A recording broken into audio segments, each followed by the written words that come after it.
Hello, my name is Xander. Welcome back to another tutorial.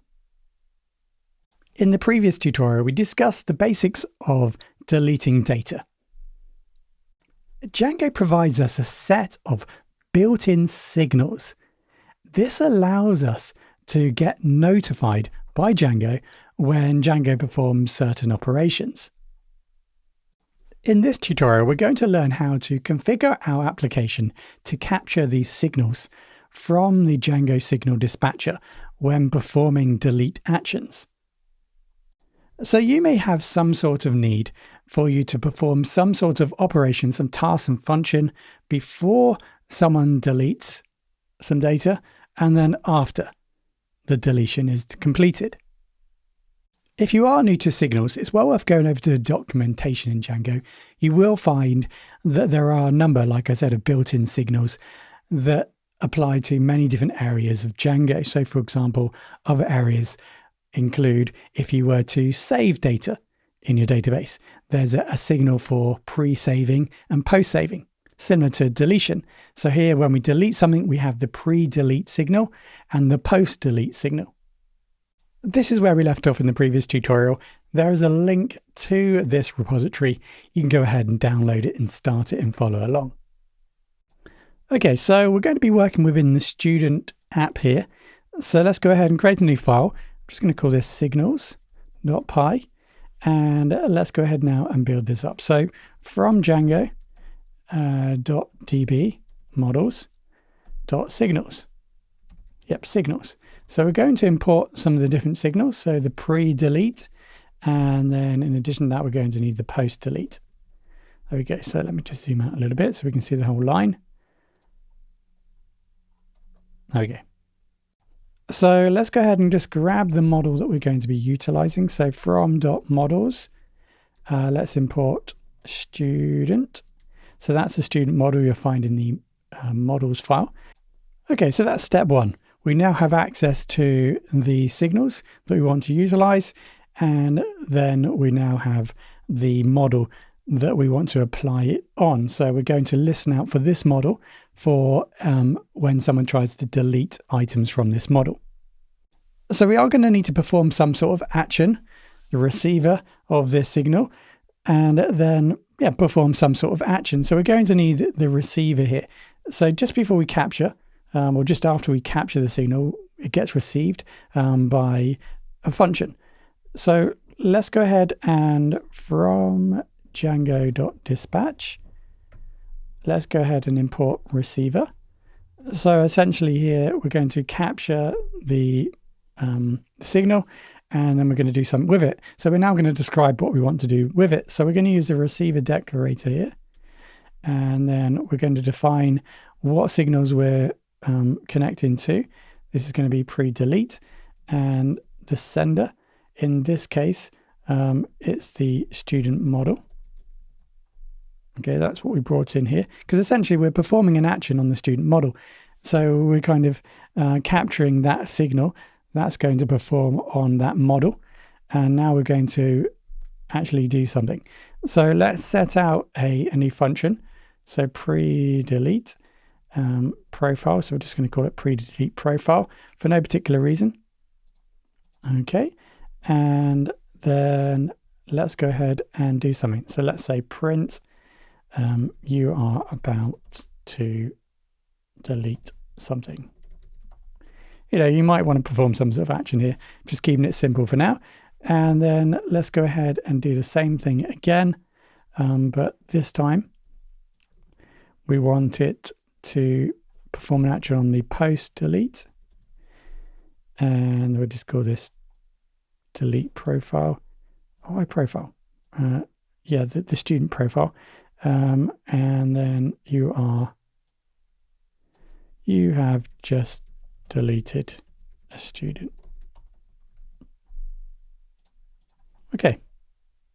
So in order for this to work, we've got our receiver function, but in order for this to work, we need to make sure that the function takes the sender, and this is what we're told in the documentation, and then also the quarks. Okay, so let's just pass that into both. There we go. So we will need to connect this up. So in order to do that, let's just go into our app here, student, and let's go into our apps.py. And I've already set this up already. So we've got this function call already. And then let's go and just connect that into our from.import signals. There we go. So we're just connecting this up to our signals file here. Now there are a few different approaches, two different approaches for connecting our receiver functions. I'm just trying to take you through the basics here, and you can go ahead and read and then implement how you see best in your application.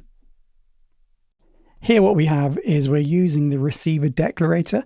So we're going ahead and we're importing the signal submodule inside of ready, and that will then be connected to our signal handlers, what we have here.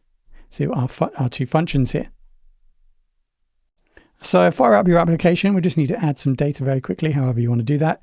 Here we've got admin as the password. So I just go ahead and add a new student. And we'll go ahead and see this working, hopefully. I'll just open up a terminal. I don't need the server running for this. So just clear that. We'll go ahead and we'll open up the shell.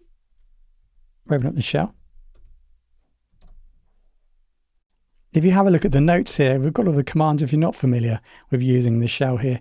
So we're just going to, first of all, go in and access our table. So from student dot models, let's import student. Let's go ahead and we just delete everything here. And there we go. So you can see that those signals have been captured. We've then performed the pre-delete, and you can see that we've then outputted you are about to delete something, and then we've gone ahead and deleted the item, and now we've returned you have just deleted a student. And there we have it. So capturing the deletion signals and then performing some sort of functionality. So hopefully that was short and sweet. I tried to keep the information to a minimum there, but enough information for you to start thinking about implementing that within your application. The big question now is potentially, well, what can I do with this?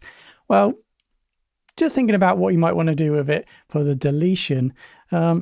Maybe you want to perform some sort of check on the user, whether they have privileges to actually delete. And then if they don't, you could potentially tell them, well, they don't have permission to delete before the actual process of deletion has taken place. Maybe you're setting out some sort of tool whereby you're capturing all of the activities that are being performed by users, in which case this is an activity that's performed.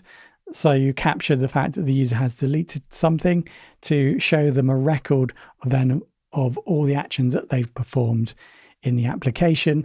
Or maybe you're just recording that for some sort of administrative reasons. Deletion is obviously something very important. You don't want, well, you're obviously going to give users the access to delete through permissions, but potentially you want to also record who has deleted, and that might be some sort of administrative data that's collected and then potentially used if needed. Django ultimately is used in such various different ways.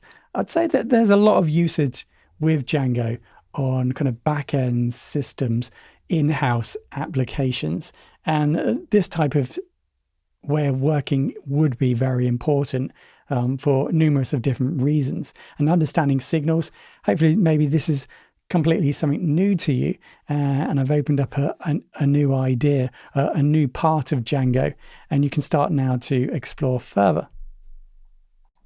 Thank you very much for listening, and I hope to see you in the next tutorial.